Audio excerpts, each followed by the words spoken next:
The next 3 days. कहानी की शुरुआत में हमें जॉन, उसकी पत्नी लारा और इनके बेटे को दिखाया जाता है। ये पेंसिल्वेनिया में रहते हैं। लारा को शुगर होता है, इसीलिए हर सुबह की तरह वो इंसुलिन ले रही होती है। तभी उसकी नजर अपने ओवरकोट पर जाती है जिस पर खून लगा होता है। लारा को कुछ समझ नहीं आता कि ये खून उसके ओवरकोट पर कैसे आया। एक रात पहले यही कोट उसने पहना था और तभी इनके घर पर पुलिस आती है जो लारा को उसकी बॉस के कत्ल के इल्जाम में गिरफ्तार कर लेती है।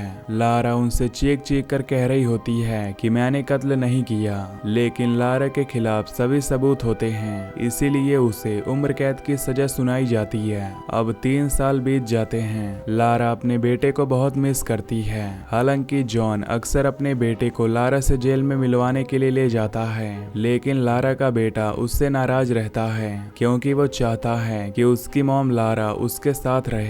जॉन अपने बेटे को लेकर घर आ जाता है और एक बार फिर से लारा के केस की फाइल को देखता है। अब कहानी यहाँ से 3 साल पीछे पास्ट में उसी रात पर जाती है जिस रात को लारा की बॉस का कत्ल हुआ था। दरअसल उस रात को लारा और उसकी बॉस का झगड़ा हुआ था और जब लारा रात को अपनी पार्किंग लॉट की तरफ जा रही थी तभी उससे एक लड़की टकराती है जिसने ओवरकोट पहना होता है और जब इन दोनों की टक्कर हुई तो उस लड़की के ओवरकोट का बटन टूट गया। लारा ने उसके चेहरे को देखा। इसके बाद लारा जब पार्किंग में जाती है तो वहां पर उसकी गाड़ी के पास आग बुझाने वाला सिलेंडर पड़ा होता है जिसे वो उठाकर साइड में रख देती है और गाड़ी लेकर वहां से निकल जाती है। और जैसे ही वो गाड़ी लेकर निकलती है तो वहां पर उसकी बॉस की डेड बॉडी होती है जिसके साथ उसका झगड़ा हुआ था, लेकिन लारा को इस बारे में कुछ पता नहीं होता। एक आदमी लारा को वहां से निकलते हुए देख लेता है जिसके बाद लारा को पुलिस ने गिरफ्तार कर लिया था। दरअसल जिस सिलेंडर को उसने उठाकर रखा था उस पर लारा की उंगलियों के निशान होते हैं। हालांकि लारा ने चीख कर सबको बताया था कि उस कोट वाली लड़की ने उसे मारा है, उसका बटन भी वहां पर टूट कर गिरा है, लेकिन लारा के इस बात का कोई विश्वास नहीं करता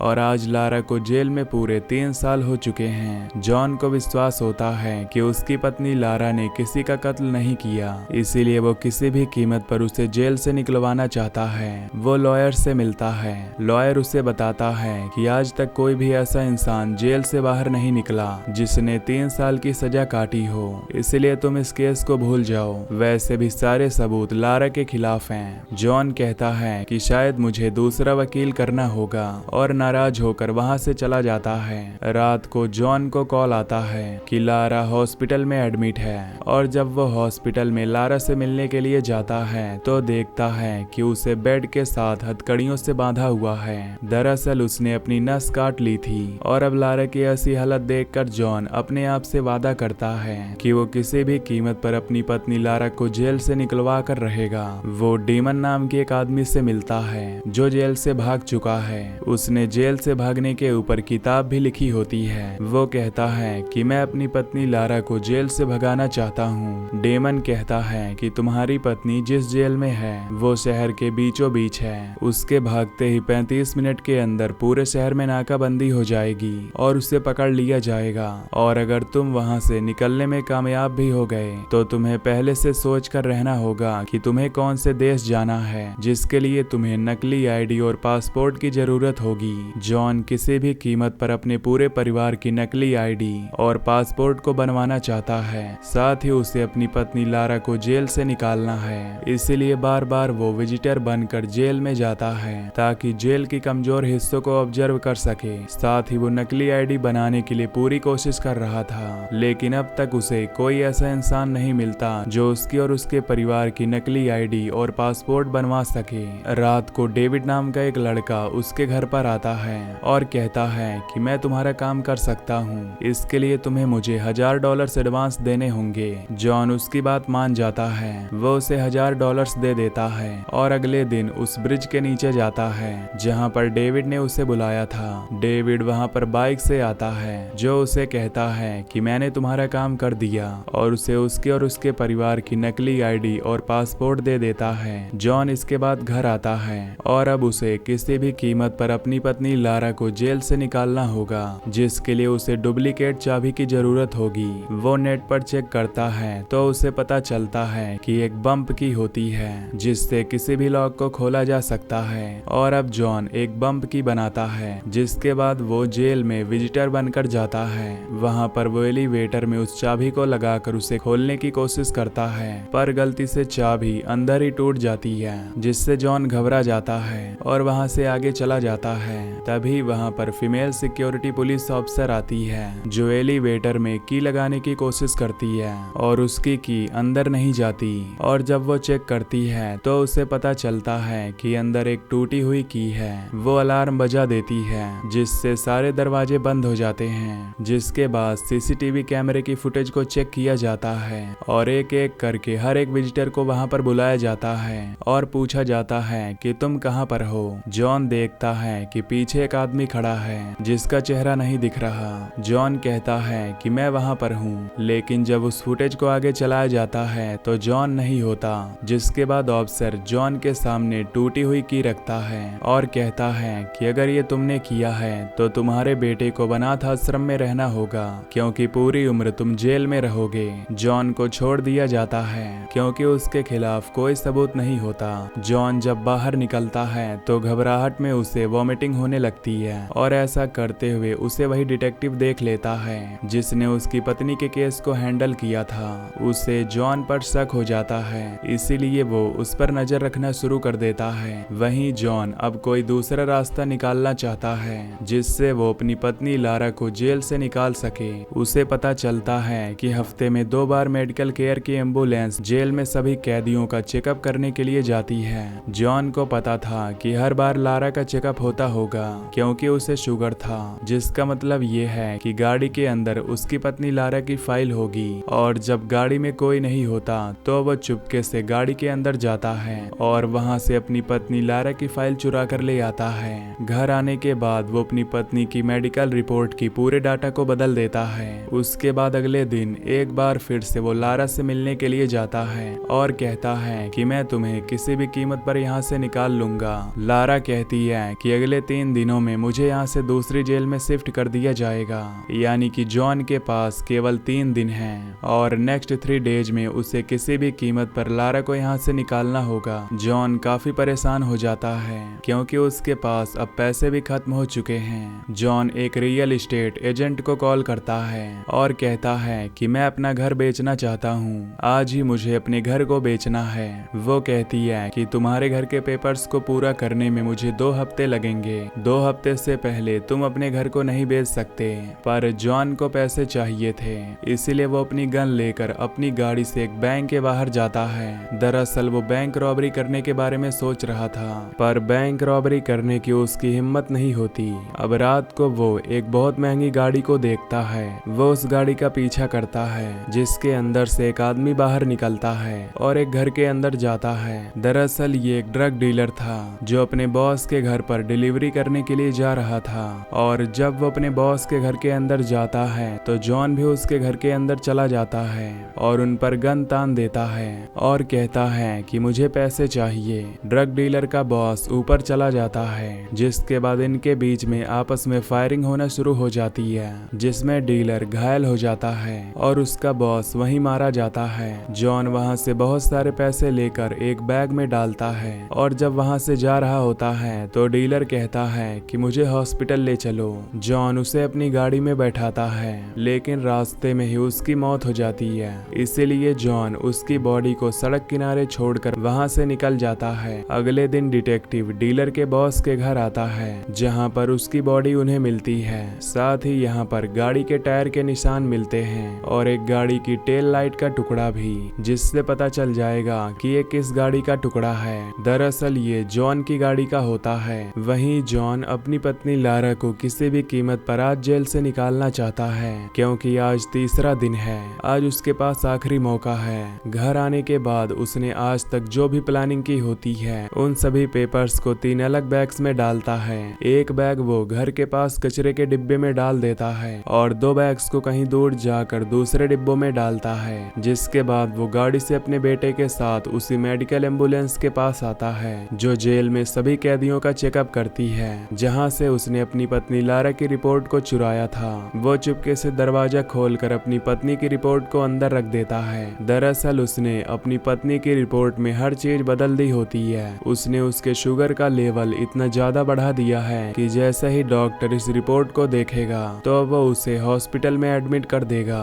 और यही उसका प्लान होता है। उसे बदलने के बाद वो अपने बेटे को अपने एक नेबर के घर छोड़ देता है क्योंकि आज उनके घर में एक पार्टी होती है जिसके लिए उसे इनवाइट किया गया था और अब वो हॉस्पिटल के लिए निकल पड़ता है क्योंकि उसे पता है कि जल्द ही लारा को हॉस्पिटल में एडमिट किया जाएगा। वहीं डॉक्टर जब लारा की रिपोर्ट देखते हैं तो जेल में कॉल करते हैं और कहते हैं कि लारा की तबीयत बहुत ज्यादा खराब है, उसे तुरंत आपको हॉस्पिटल भेजना होगा। दूसरी तरफ हमें डिटेक्टिव को दिखाया जाता है जिसे टेल लाइट से पता चल जाता है कि वो जॉन की गाड़ी थी जिसकी पत्नी जेल में है। वो समझ जाते हैं कि जॉन कुछ न कुछ गड़बड़ करने वाला है। वो जॉन के घर जाते हैं और देखते हैं कि उसका पूरा घर खाली है, दीवार से बहुत सारे पेपर्स को हटाया गया है। डिटेक्टिव जेल में कॉल करता है और उसे पता चलता है कि जॉन की पत्नी सारा को आज ही हॉस्पिटल शिफ्ट किया गया है क्योंकि उसकी तबीयत बहुत ज्यादा खराब है। और अब डिटेक्टिव भी हॉस्पिटल के लिए निकल पड़ता है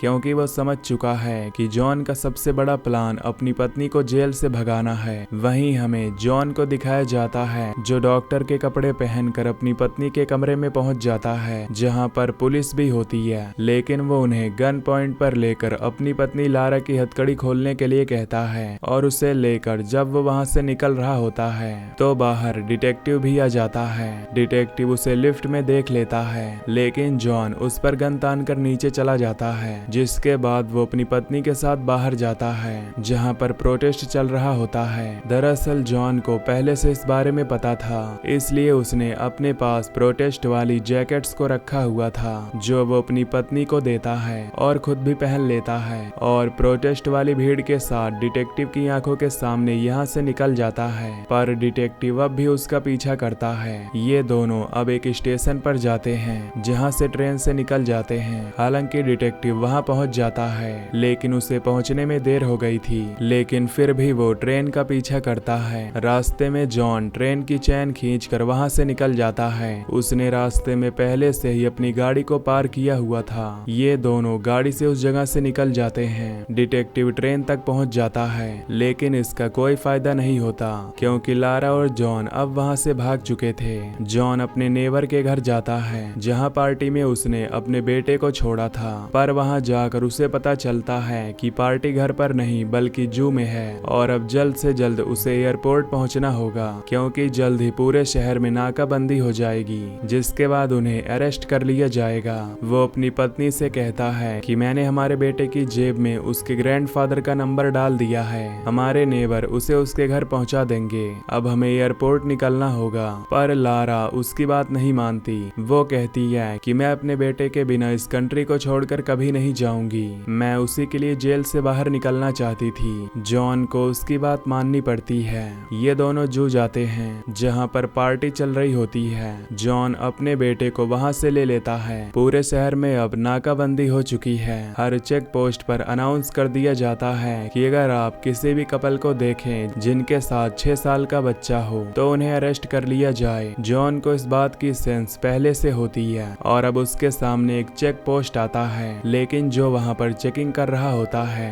वो जॉन को वहाँ से जाने देता है क्योंकि जॉन ने जानबूझकर एक ओल्ड कपल को लिफ्ट दिया था। उसकी गाड़ी में 5 लोग हैं, इसीलिए उस पर शक नहीं होता। जॉन वहाँ से निकल जाता है। वहीं डिटेक्टिव को जॉन के घर के बाहर कचरे के डिब्बे में वो बैग मिलता है जिसके अंदर जॉन ने कागज को रखा था और अब उन कागजों को वो एक बार फिर से दीवार पर लगाते हैं, लेकिन ये कागज पूरे नहीं होते।